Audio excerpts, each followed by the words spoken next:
بسم الله الرحمن الرحيم. تبارك الذي بيده الملك وهو على كل شيء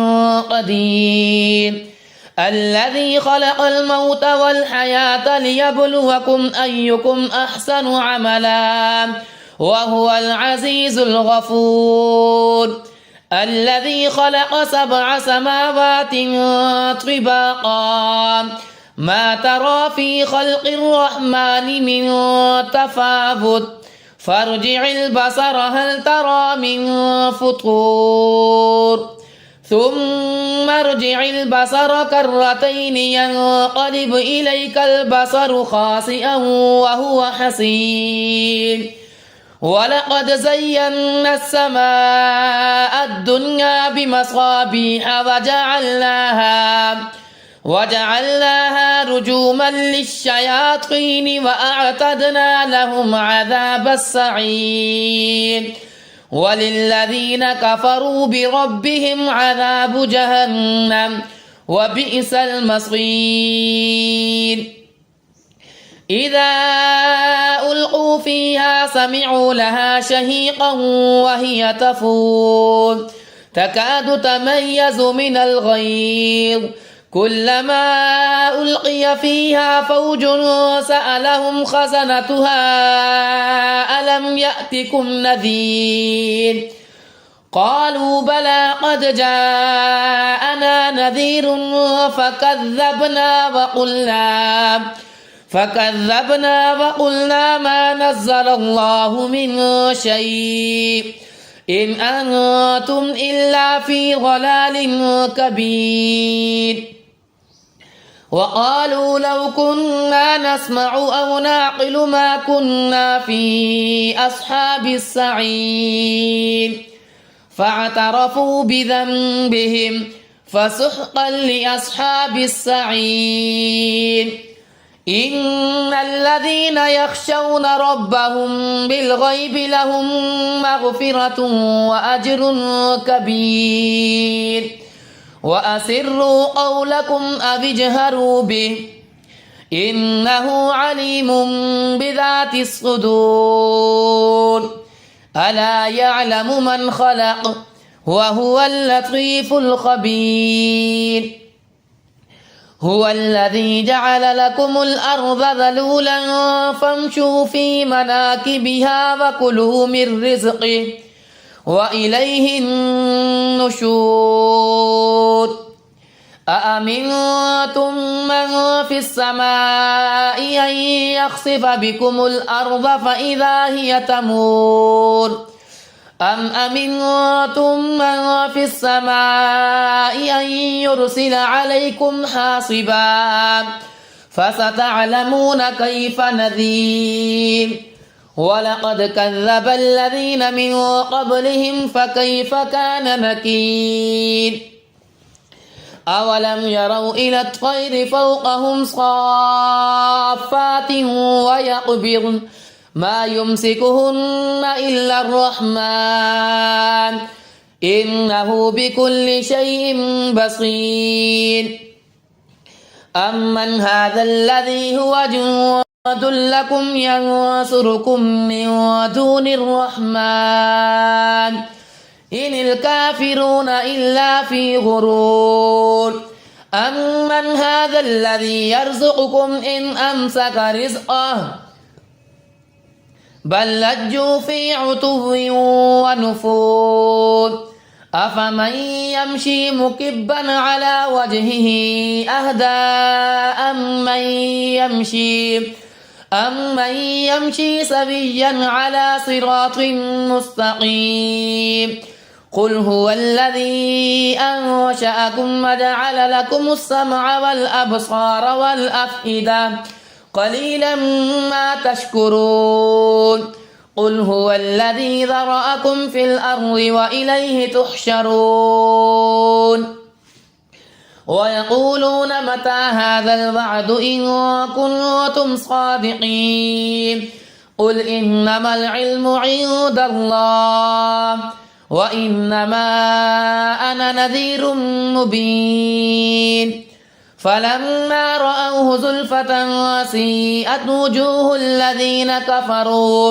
وجوه الذين كفروا وقيل هذا الذي كنتم به تدعون قل أرأيتم إن أهلكني الله ومن معي أو رحمنا فمن يجير الكافرين من عذاب أليم قل هو الرحمن آمنا به وعليه توكلنا فستعلمون من هو في ضلال مبين قل أرأيتم إن أصبح ماؤكم غورا فمن يأتيكم بماء معين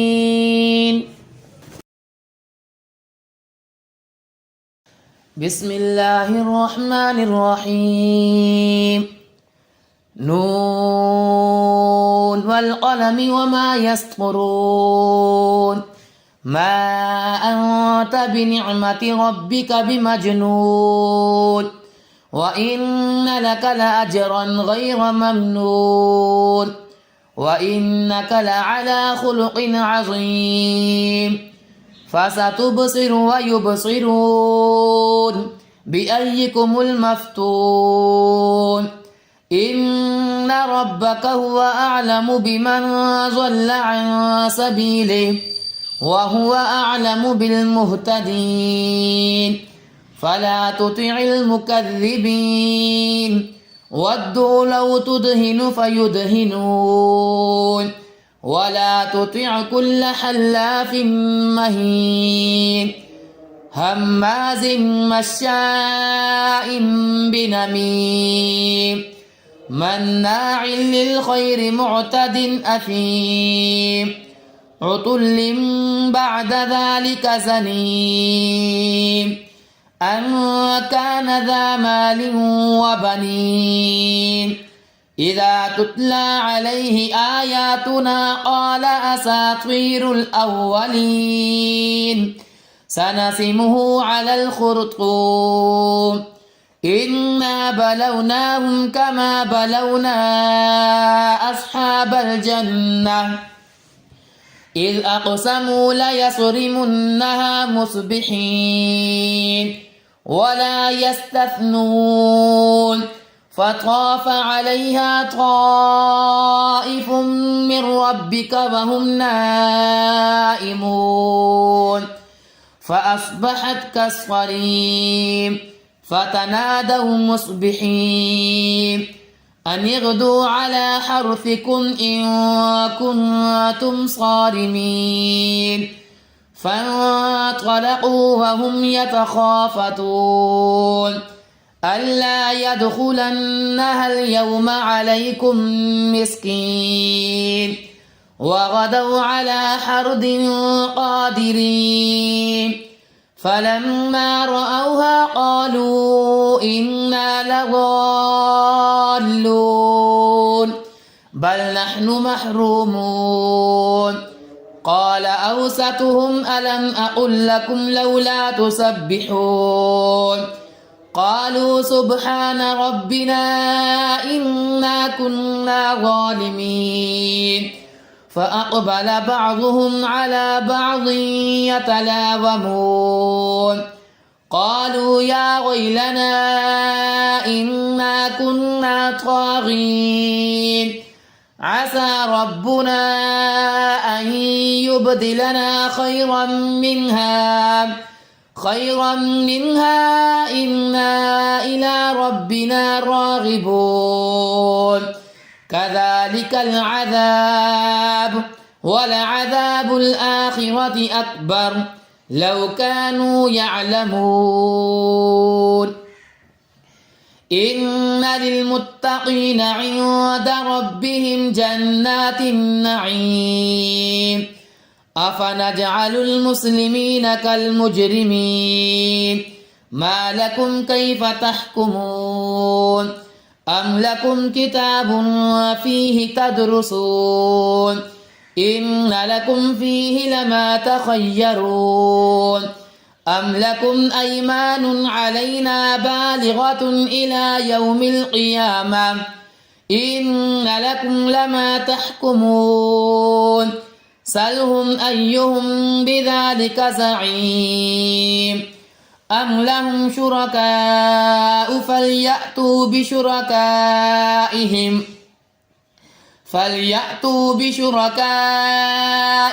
إن كانوا صادقين يوم يكشف عن ساق ويدعون إلى السجود فلا يستطيعون خاشعة أبصارهم ترهقهم ذلة وقد كانوا يدعون إلى السجود وهم سالمون فذرني ومن يكذب بهذا الحديث سنستدرجهم من حيث لا يعلمون وأملي لهم إن كيدي متين أم تسألهم أجرا فهم من مغرم مثقلون أم عندهم الغيب فهم يكتبون فاصبر لحكم ربك ولا تكن كصاحب الحوت إذ نادى وهو مكظوم لولا أن تداركه نعمة من ربه لنبذ بالعراء وهو مذموم فاجتباه ربه فجعله من الصالحين وإن يكاد الذين كفروا ليزلقونك بأبصارهم لما سمعوا الذكر ويقولون إنه لمجنون وما هو إلا ذكر للعالمين.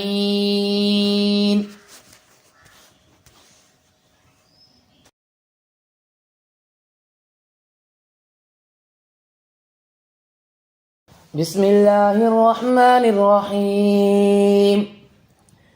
الحاقة ما الحاقة وما أدراك ما الحاقة كذبت ثمود وعاد بالقارعة فأما ثمود فأهلكوا بالطاغية وأما عاد فأهلكوا بريح صرصر عاتية سخرها عليهم 7 ليال و8 أيام حسوما فترى القوم فيها سرعى كأنهم أعجاز نخل خاوية فهل ترى لهم من باقية وجاء فرعون ومن قبله والمؤتفكات بالخاطئة فعصوا رسول ربهم فأخذهم أخذة رابية إنا لما طغى الماء حملناكم في الجارية لنجعلها لكم تذكرة وتعيها أذن واعية فإذا نفخ في الصور نفخة واحدة وحملت الأرض والجبال فدكتا دكة واحدة فيومئذ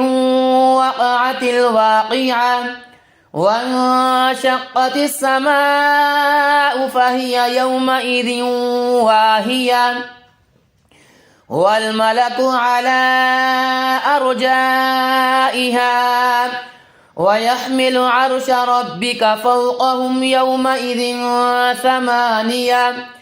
يومئذ تعرضون لا تخفى منكم خافية فأما من أوتي كتابه بيمينه فيقول هاؤم اقرءوا كتابيه إني ظننت أني ملاق حسابيه فهو في عيشة راضية في جنة عالية قطوفها دانية كلوا واشربوا هنيئا بما أسلفتم في الأيام الخالية وأما من أوتي كتابه بشماله فيقول يا ليتني لم أوت كتابيا ولم أدر ما حسابيا يا ليتها كانت القاضية ما أغنى عني ماليا هلك عني سلطانيا خذوه فغلوه ثم الجحيم صلوه ثم في سلسلة ذرعها 70 ذراعا فاسلكوه إنه كان لا يؤمن بالله العظيم ولا يحض على طعام المسكين فليس له اليوم هاهنا حميم ولا طعام إلا من غسلين لا يأكله إلا الخاطئون فلا أقسم بما تبصرون وما لا تبصرون إنه لقول رسول كريم وما هو بقول شاعر قليلا ما تؤمنون ولا بقول كاهن قليلا ما تذكرون تنزيل من رب العالمين ولو تقول علينا بعض الأقاويل لأخذنا منه باليمين ثم لقطعنا منه الوتين فما منكم من أحد عنه حاجزين وإنه لتذكرة للمتقين وإنا لنعلم أن منكم مكذبين وإنه لحسرة على الكافرين وإنه لحق اليقين فسبح باسم ربك العظيم.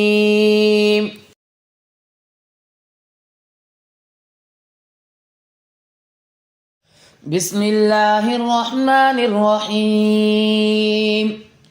سأل سائل بعذاب واقع للكافرين ليس له دافع من الله ذي المعارج تعرج الملائكة والروح إليه في يوم كان مقداره 50,000 سنة فاصبر صبرا جميلا إنهم يرونه بعيدا ونراه قريبا يوم تكون السماء كالمهل وتكون الجبال كالعهن ولا يسأل حميم حميما يبصرونهم يود المجرم لو يفتدي من عذاب يومئذ ببنيه وصاحبته وأخيه وفصيلته التي تؤويه ومن في الأرض جميعا ثم ينجيه كلا إنها لظى نزاعة للشوى تدعو من أدبر وتولى وجمع فأوعى إن الإنسان خلق هلوعا إذا مسه الشر جزوعا وإذا مسه الخير منوعا إلا المصلين الذين هم على صلاتهم دائمون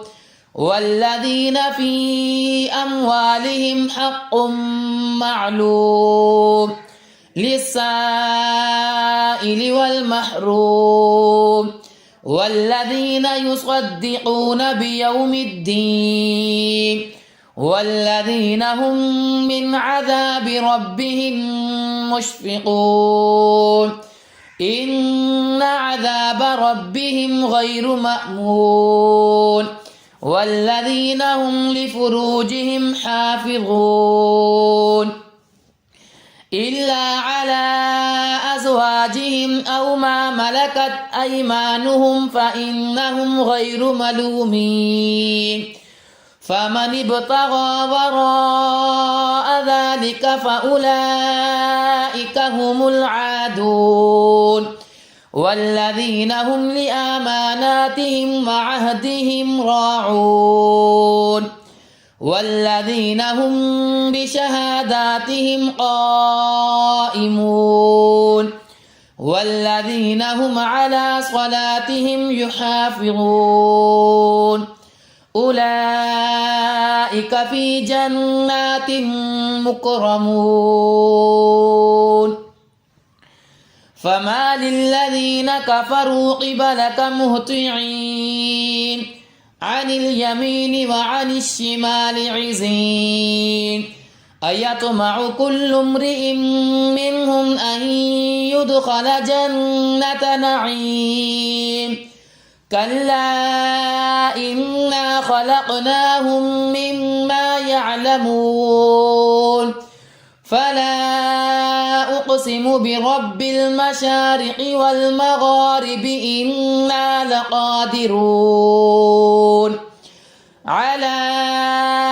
أن نبدل خيرا منهم وما نحن بمسبوقين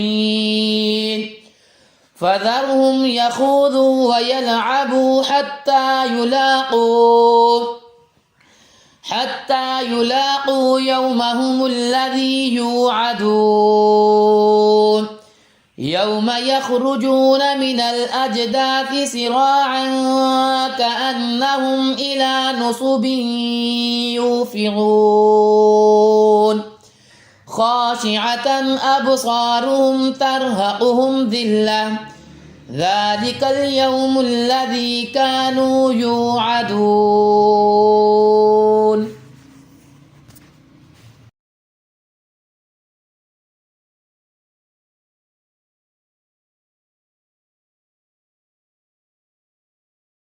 بسم الله الرحمن الرحيم إنا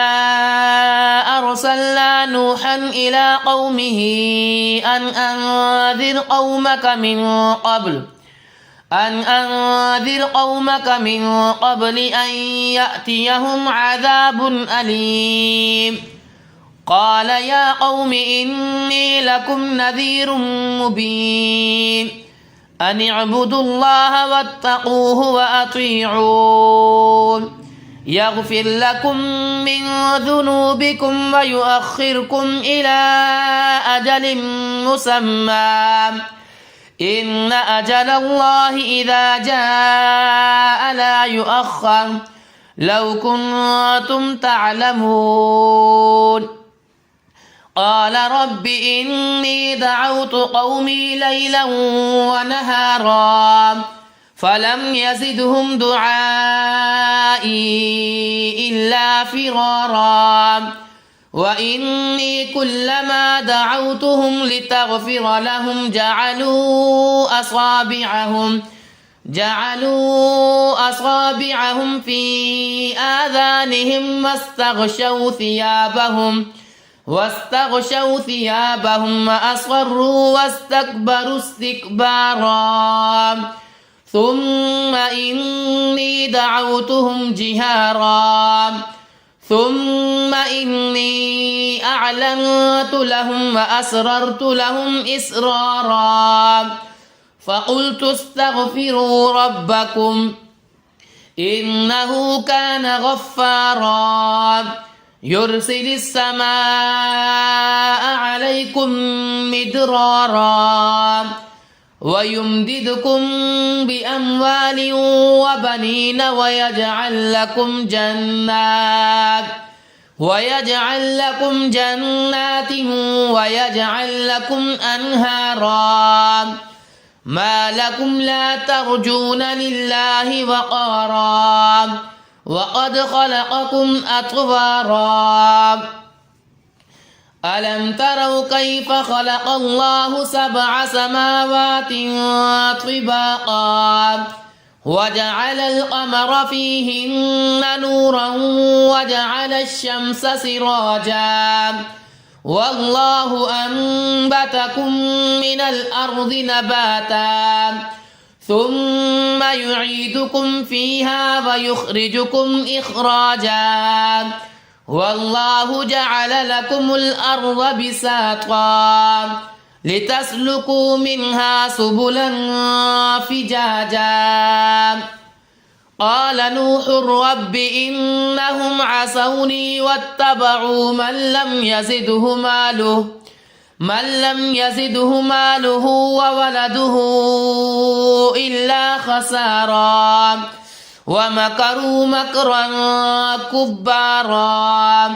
وقالوا لا تذرن آلهتكم ولا تذرن ودا ولا سواعا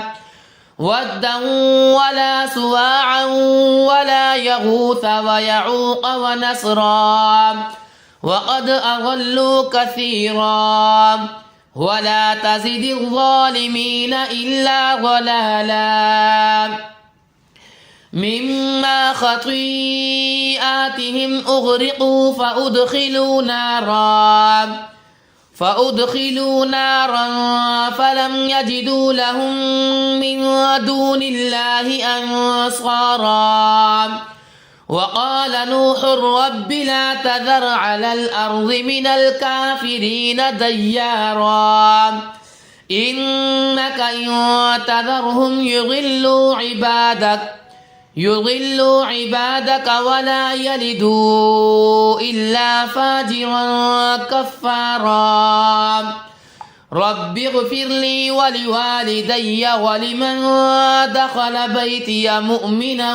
وللمؤمنين والمؤمنات ولا تزد الظالمين إلا تبارا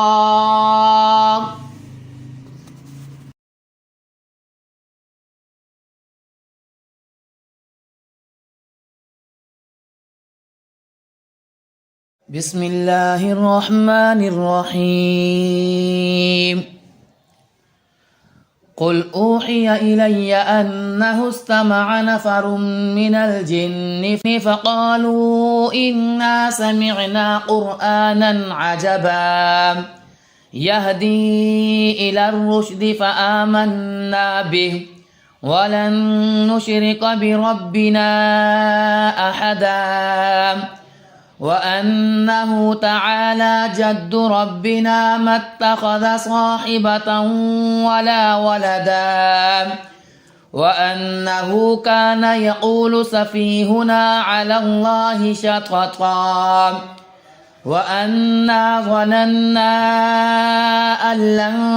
تقول الإنس والجن على الله كذبا وأنه كان رجال من الإنس يعوذون برجال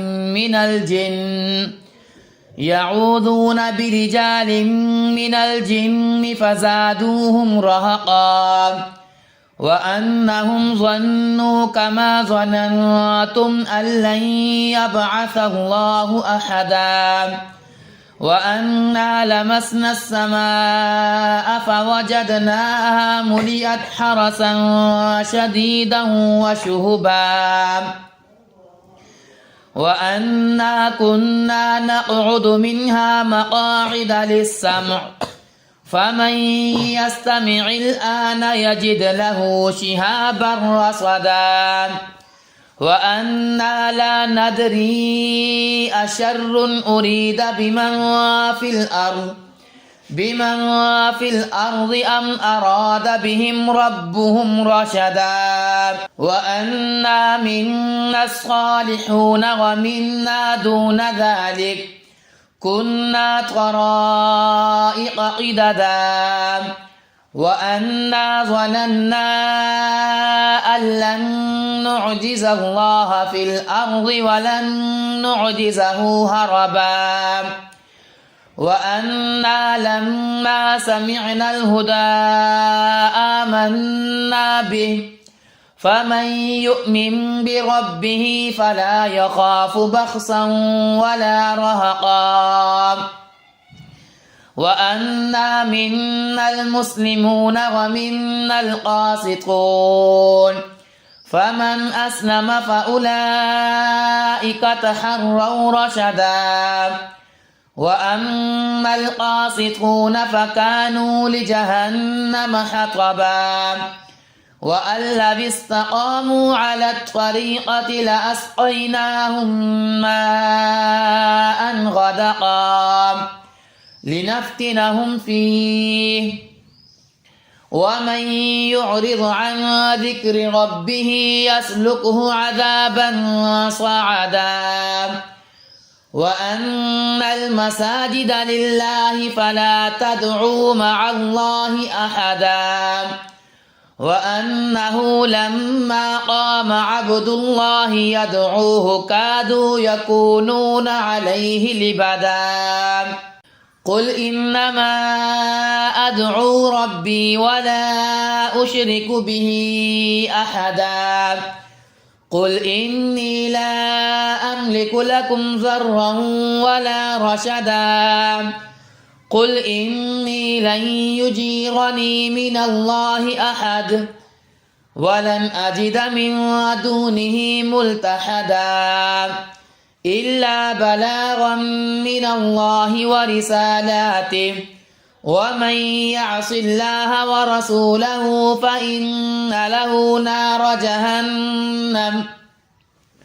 فإن له نار جهنم خالدين فيها أبدا حتى إذا رأوا ما يوعدون فسيعلمون من أضعف ناصرا وأقل عددا قل إن أدري أقريب ما توعدون أم يجعل له ربي أمدا عالم الغيب فلا يظهر على غيبه أحدا إلا من ارتضى من رسول فإنه يسلك من بين يديه ومن خلفه رصدا ليعلم أن قد أبلغوا رسالات ربهم وأحاط بما لديهم وأحصى كل شيء عددا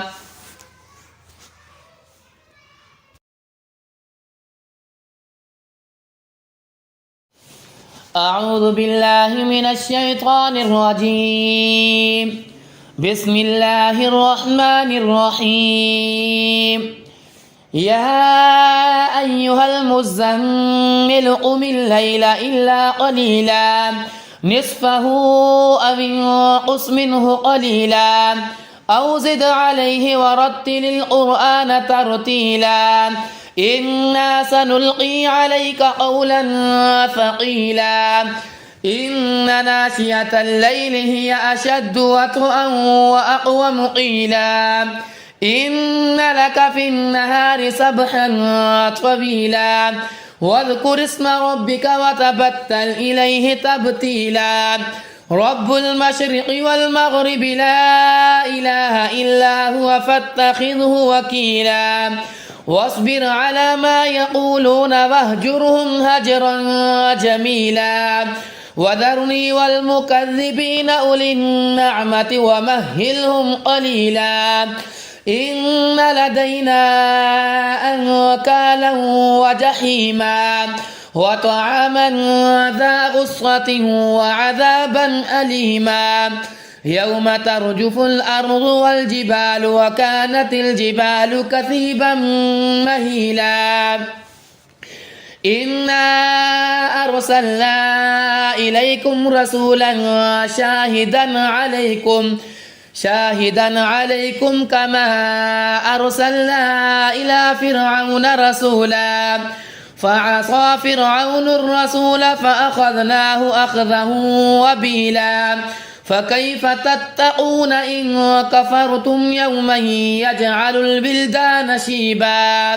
السماء منفطر به كان وعده مفعولا إن هذه تذكرة فمن شاء اتخذ إلى ربه سبيلا إن ربك يعلم أنك تقوم أدنى من ثلثي الليل ونصفه وثلثه وطائفة من الذين معك والله يقدر الليل والنهار علم أن لن تحصوه فتاب عليكم فاقرؤوا ما تيسر من القرآن علم أن سيكون منكم مرضى وآخرون يضربون في الأرض يبتغون من فضل الله وآخرون يقاتلون في سبيل الله فاقرؤوا ما تيسر منه وأقيموا الصلاة وآتوا الزكاة وأقرضوا الله قرضا حسنا وما تقدموا لأنفسكم من خير تجدوه عند الله هو خيرا وأعظم أجرا واستغفروا الله إن الله غفور رحيم.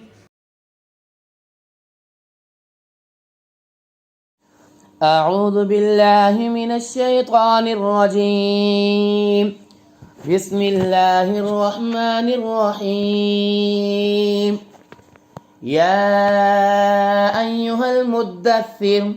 قم فأنذر وربك فكبر وثيابك فطهر والرجز فاهجر ولا تمنن تستكثر ولربك فاصبر فإذا نقر في الناقور فذلك يومئذ يوم عسير على الكافرين غير يسير ذرني ومن خلقت وحيدا وجعلت له مالا ممدودا وبنين شهودا ومهدت له تمهيدا ثم يطمع أن أزيد كلا إنه كان لآياتنا عنيدا سأرهقه صعودا إنه فكر وقدر فقتل كيف قدر ثم قتل كيف قدر ثم نظر ثم عبس وبسر ثم أدبر واستكبر فقال إن هذا إلا سحر يؤثر إن هذا إلا قول البشر سأصليه سقر وما أدراك ما سقر لا تبقي ولا تذر لواحة للبشر عليها 19 وما جعلنا أصحاب النار إلا ملائكة وما جعلنا عدتهم إلا فتنة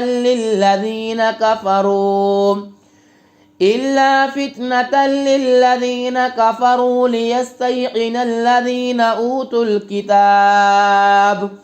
أوتوا الكتاب ويزداد الذين آمنوا إيمانا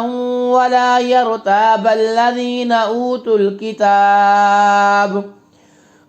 الكتاب والمؤمنون وليقول الذين في قلوبهم مرض والكافرون ماذا أراد الله بهذا مثلا كذلك يضل الله من يشاء ويهدي من يشاء وما يعلم جنود ربك إلا هو وما هي إلا ذكرى للبشر كلا والقمر والليل إذ أدبر والصبح إذا أسفر إنها لإحدى الكبر نذيرا للبشر لمن شاء منكم أن يتقدم أو يتأخر كل نفس بما كسبت رهينة إلا أصحاب اليمين في جنات يتساءلون عن المجرمين ما سلككم في سقر قالوا لم نك من المصلين ولم نك نطعم المسكين وكنا نخوض مع الخائضين وكنا نكذب بيوم الدين حتى أتانا اليقين فما تنفعهم شفاعة الشافعين فما لهم عن التذكرة معرضين كأنهم حمر مستنفرة فرت من قسورة بل يريد كل امرئ منهم أن يؤتى صحفا منشرة كلا بل لا يخافون الآخرة كلا إنه تذكرة فمن شاء ذكره وما يذكرون إلا أن يشاء الله هو أهل التقوى وأهل المغفرة.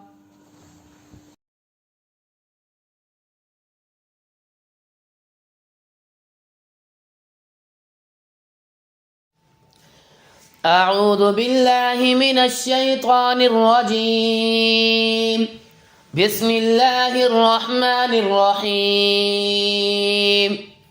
لا أقسم بيوم القيامة ولا أقسم بالنفس اللوامة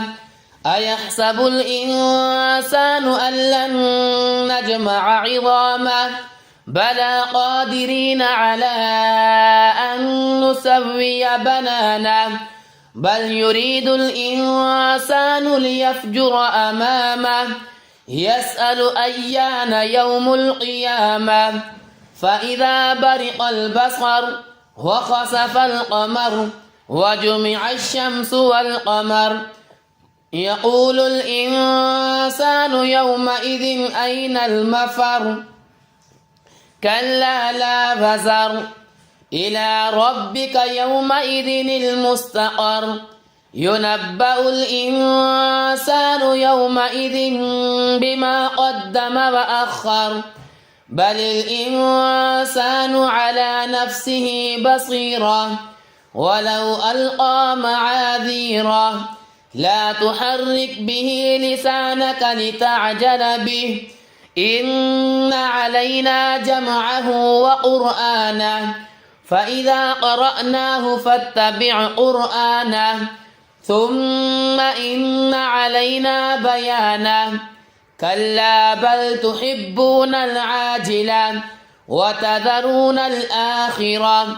وجوه يومئذ ناظرة إلى ربها ناظرة ووجوه يومئذ باسرة تظن أن يفعل بها فاقرة كلا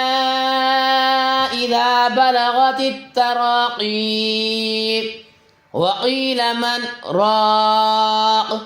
وظن أنه الفراق والتفت الساق بالساق إلى ربك يومئذ المساق فلا صدق ولا صلى ولكن كذب وتولى ثم ذهب إلى أهله يتمطى أولى لك فأولى ثم أولى لك فأولى أيحسب الإنسان أن يترك سدى ألم يك نطفة من مني يمنى ثم كان علقة فخلق فسوى فجعل منه الزوجين الذكر والأنثى أليس ذلك بقادر على أن يحيي الموتى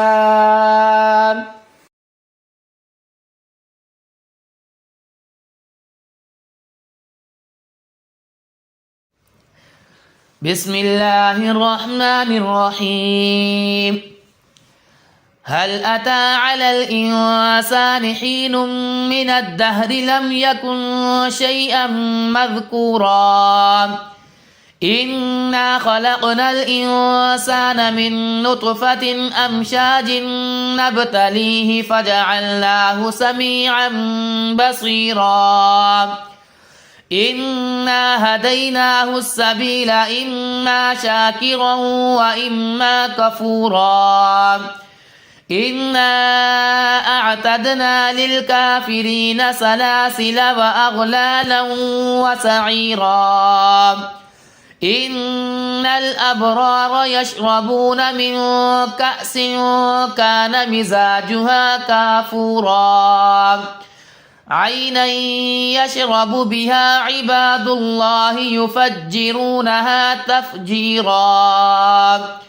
يوفون بالنذر ويخافون يوما كان شره مستطيرا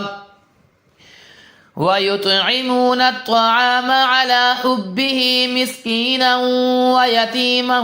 وأسيرا إنما نطعمكم لوجه الله لا نريد منكم جزاء ولا شكورا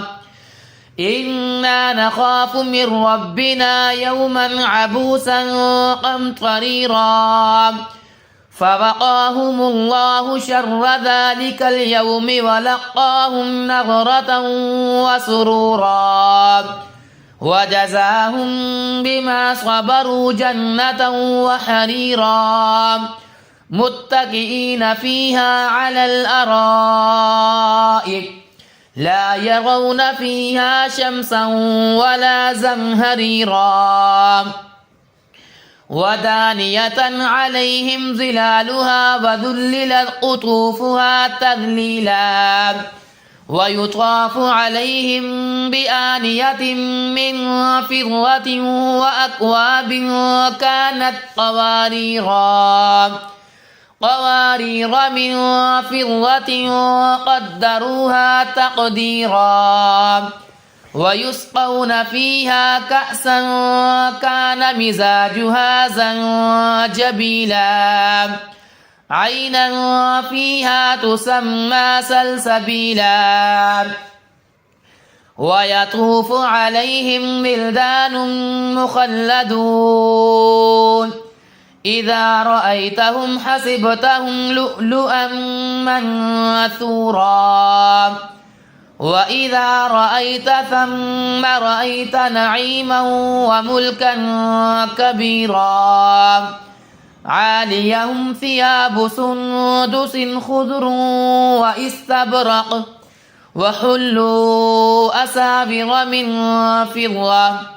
وسقاهم ربهم شرابا طهورا إن هذا كان لكم جزاء وكان سعيكم مشكورا إنا نحن نزلنا عليك القرآن تنزيلا فاصبر لحكم ربك ولا تطع منهم آثما أو كفورا واذكر اسم ربك بكرة وأصيلا ومن الليل فاسجد له وسبحه ليلا طويلا إن هؤلاء يحبون العاجلة ويذرون وراءهم يوما ثقيلا نحن خلقناهم وشددنا أسرهم وإذا شئنا بدلنا أمثالهم تبديلا إن هذه تذكرة فمن شاء اتخذ إلى ربه سبيلا وما تشاءون إلا أن يشاء الله إن الله كان عليما حكيما يدخل من يشاء في رحمته والظالمين أعد لهم عذابا أليما.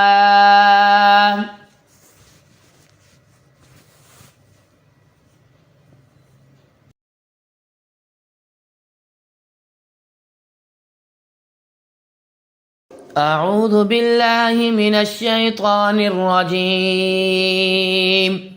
بسم الله الرحمن الرحيم.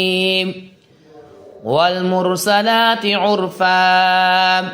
فالعاصفات عصفا والناشرات نشرا فالفارقات فرقا